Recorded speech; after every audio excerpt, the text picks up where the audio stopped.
A Barcelona hem estat analitzant dades de cohort i hem vist que realment l'abandonament que es produeix al batxillerat i el grau de no promoció en general és pràcticament el mateix que en els graus formatius de cicle mitjà, perquè ens sembla que l'alumne que és al batxillerat ja està ben col·locat i a l'hora de la veritat el que li estem oferint no és exactament el que lliga amb les seves aptituds, possibilitats, capacitats i gustos. Aleshores, què ens passa? Perquè, a més, hi tenim al batxillerat gent que segurament no hauria de ser-hi, perquè simplement el batxillerat es converteix en allò que no triem. Quan no triem res, triem batxillerat.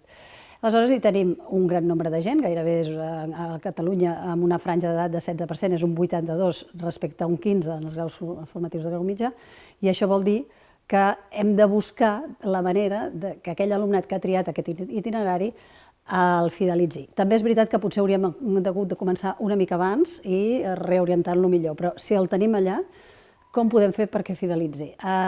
Des del Consorci hem aixecat una mica el llençol del batxillerat, hem dit què està passant i com podem fer-lo transparent, penetrable a totes les iniciatives d'innovació que existeixen a la primària des de fa molts anys i a la secundària, obligatòria.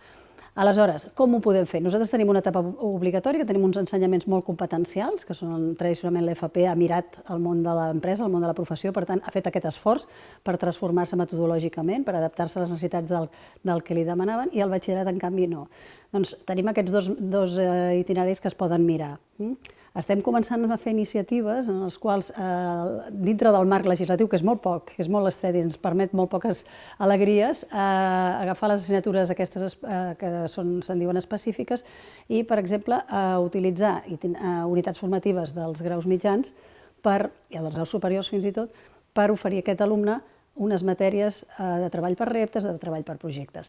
Altres fórmules que també s'estan assajant i s'han assajat en altres sectors, en altres països europeus i en altres llocs de l'estat espanyol, és integrar altres ensenyaments, ensenyaments de règim especial d'esports amb el batxillerat, ensenyaments de règim especials artístics amb el batxillerat. I, finalment, també, per què no, podem oferir un batxillerat que sigui adreçat en els cicles formatius de grau superior. La universitat no ha de ser l'única destinació dels alumnes de batxillerat, no ha de ser l'únic imaginari.